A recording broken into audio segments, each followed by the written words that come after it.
Welcome to my YouTube channel. In this lecture, we will discuss the branches of philosophy. If you are new on this channel, then kindly subscribe and press the bell icon so you find my new lectures. Let's start our lecture.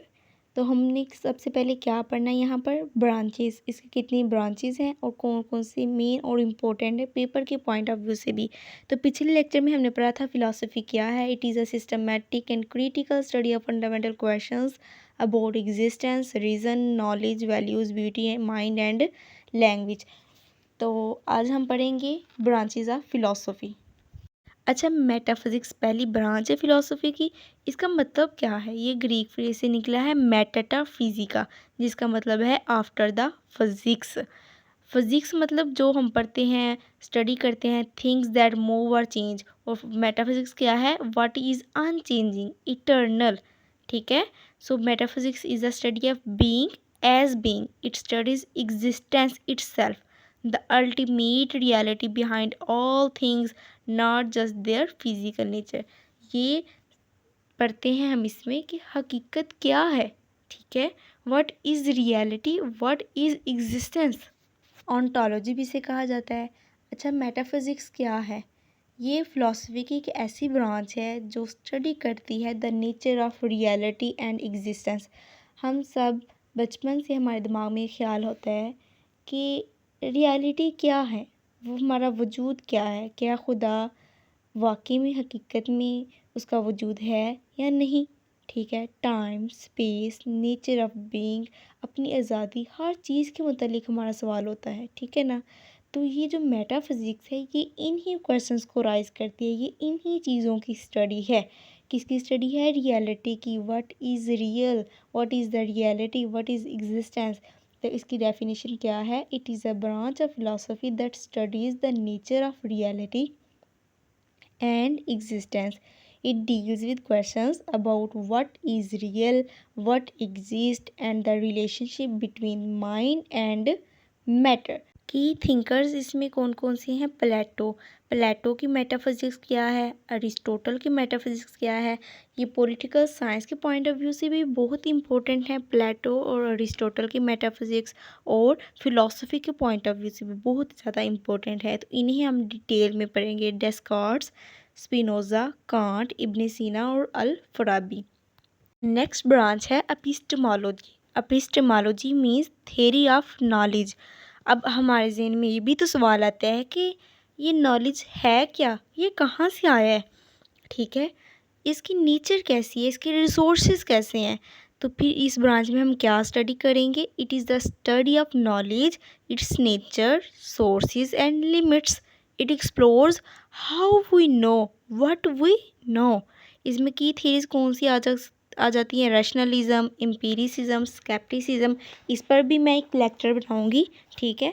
तो इसमें की thinkers क्या हैं? डेस्कार्ट्स, lock, Hume, can't, अल गज़ाली।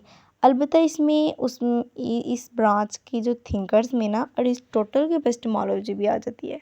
ठीक है। प्लेटो की the Republic भी आ जाती है। तो वो एक अलग पॉइंट है, लेकिन अभी हम ब्रांचेस को समझ रहे हैं। तो इसमें मेन क्वेश्चन क्या हम राइज करेंगे? What is knowledge, how do we know knowledge, how do we gain knowledge, through reason और एक्सपीरियंस। हमें रीज़न से हासिल होता है या एक्सपीरियंस से? रीज़न से हासिल हुआ जिसको, वो तो कहेगा कि ये क्या है, रैशनलिज्म है। और जिसे एक्सपीरियंस से हासिल हुआ वो कहेगा ये एम्पिरिसिज्म है। ठीक है। Can we ever be certain about anything? what are the sources or institution of knowledge? For example, when we ask can our senses deceive us, we are doing epistemology। जब हम कोई भी सवाल उठाते हैं नॉलेज के मतलब, तो इसका मतलब हम एपिस्टेमोलॉजी के मतलब सवाल उठा रहे हैं, नॉलेज के मतलब हम जान रहे हैं। नेक्स्ट वन है लॉजिक। लॉजिक क्या है? It is a study of correct reasoning. It provides rules for constructing valid arguments and detecting fallacies। fallacy क्या होती है? ठीक है। आगे सिलोजिस्टिक लॉजिक क्या होते हैं, इसके की कंसेप्ट कौन कौन से इसमें पढ़ने हमने? Deductive and inductive reasoning, syllogism, फैलेसीज, इसमें सिलोजिस्टिक लॉजिक है। तो जो इसके की थिंकर्स हैं, अरिस्टोटल जो कि logic father of logic consider किया जाता है, इसकी बहुत डेप्थ इसमें ना इसमें दी हुई है। तो इसको हम इस पर मैं एक अलग लेक्चर बनाऊंगी, ठीक है। बर्ट्रांड रसल, ठीक है, ये इसके की थिंकर्स हैं। और मेन क्वेश्चन इसमें क्या उठाए जाते हैं, what makes an argument valid और invalid, how can we distinguish truth from falsehood through reasoning. For example उसके प्रीमिस 1 क्या दिया, all humans are mortal, premise 2 Socrates is a human, फिर उसके हमने रीज़न क्या लॉजिक क्या निकाला, therefore Socrates is mortal. Next important branch है फिलोसफी की, एथिक्स, मॉरल फिलोसफी, ठीक है। अब हम ये भी तो सवाल करते हैं ना कि सच क्या है, झूठ क्या है, सही क्या है, गलत क्या है, अच्छा क्या है, बुरा क्या है, ठीक है। तो इसको स्टडी करती है ये फिलॉसफी, इन मॉरल क्वेश्चंस की स्टडी करती है। What is right wrong, what is good and evil, virtue and duty क्या है, ये हमारे बिहेवियर को गाइड करती है, हमारे मॉरल डिसीजन मेकिंग पर हमारी रहनुमाई करती है। तो इसमें की थेरीज कौन सी आ जाती हैं, utilitarianism, deontology, virtue ethics. Virtue ethics पर भी ये बहुत इम्पोर्टेंट पॉइंट है। तो अभी तो हम सिर्फ ब्रांचेस के लिहाज से मतलब डिस्कस कर रहे हैं ना, अगर पेपर में ब्रांचेस आ जाए तो अपने ज़्यादा डीप नहीं जाना, सिर्फ ब्रांचेस को ही डिस्कस करना है, मेन मेन चीज़ें लिखनी हैं। तो इसमें की थिंकर्स कौन से हैं, अरिस्टोटल, कांट, मिल, अल-गज़ाली, अल्लामा इकबाल, ठीक है। इसमें ये मेन क्वेश्चंस जो राइज होते हैं, जो स्टडी किए जाते हैं, what is the right thing to do, what makes an action good और बैड, और मॉरल वैल्यूज़ यूनिवर्सल और relative, what are the sources of morality, morality की सोर्सेज क्या हैं भाई, ये सारी चीज़ें हमने इस ब्रांच में डिस्कस करनी होती हैं। नेक्स्ट ब्रांच है एस्थेटिक्स। एस्थेटिक्स क्या है, it is the philosophy of art and beauty. Beauty क्या है, खूबसूरती के मायने क्या है हमारी नज़रों में, क्या हमारी नज़रों में एक सफ़ेद वाइट कलर ब्यूटी है या ब्लैक कलर ब्यूटी है, ब्यूटी के स्टैंडर्ड्स क्या हैं भाई, इसके सोर्सेज क्या है, ब्यूटी क्या इंटरनल होती है या एक्सटर्नल होती है। तो इस पर इस ब्रांच में डेप्थ एनालिसिस किया जाता है। What makes art valuable, can aesthetics judgement be objective. इसमें की थिंकर्स हैं Plato, Kant, Hegel, Oscar Wilde. तो एग्जांपल हम डिस्कस करते हैं, when we discuss why a painting is beautiful, we are engaging in aesthetics. हम भाई एस्थेटिक्स ये जो ब्रांच है हम इसको लेके डिस्कस कर रहे हैं चीज़ें। नेक्स्ट वन है पॉलिटिकल फ़िलासफ़ी। अच्छा, ये जो पॉलिटिकल साइंस है ना, ये भी फ़िलासफ़ी का ही पार्ट है, ठीक है। ये जो सीएसएस में 2 पेपर्स आते हैं पॉलिटिकल साइंस के, तो ये देख लें, इसमें ये सारी चीज़ें, ये फ़िलासफ़ी और पॉलिटिकल साइंस आपस में इंटर रिलेटेड हैं। इसकी जो आप वेस्टर्न फ़िलासफ़ी पढ़ते हैं ना, तो ये सारी इंटर रिलेटेड हैं। तो इसमें हम क्या पढ़ते हैं, the study we studies the organisation, purpose and legitimacy of the state. तो भाई स्टेट क्या है, पॉलिटिकल इंस्टीट्यूशंस क्या होते हैं, authority, justice, law, liberty, rights क्या हैं। तो इसमें क्या मेन कंसर्न क्या होता है, how should power be distributed and exercised in society. इसमें की क्वेश्चंस कौन से हैं, what is the best form of government, what is justice in political terms, what are individual rights and duties toward the state. इसमें की thinkers प्लेटो की Republic हम detail में पढ़ेंगे, Aristotle, Hobbes, Locke, Rousseau, Karl Marx, Al Farabi, Ibn Khaldun, Allama Iqbal.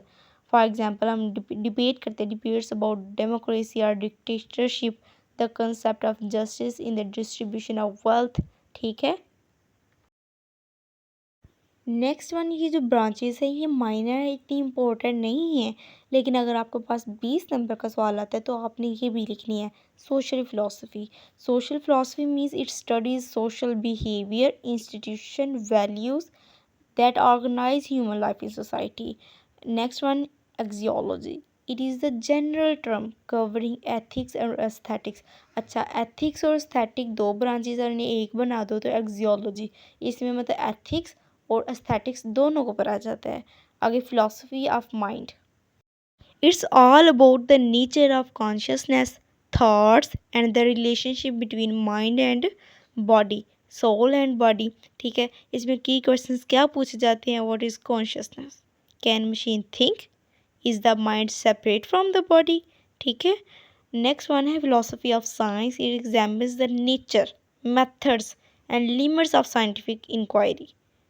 Next one philosophy of language. अब ये भी तो हम सोचते हैं ना कि भाई ज़ुबान कहाँ से आई है. ठीक है, ये लैंग्वेज का ओरिजिन कहाँ से हुआ है, इसकी क्या इंस्टीट्यूशंस है, हम जो मतलब अखज़ करते हैं वो कहाँ से आए हैं, मतलब कैसे डिराइव होते हैं, how meaning is created and communicated. I hope कि आपको समझ आ गई हो. अगर कोई क्वेश्चन हो तो आप मुझे कमेंट बॉक्स में पूछ सकते हैं. Thanks for watching and follow for more. And don't forget to press the bell icon so you find my new lectures. Thank you so much.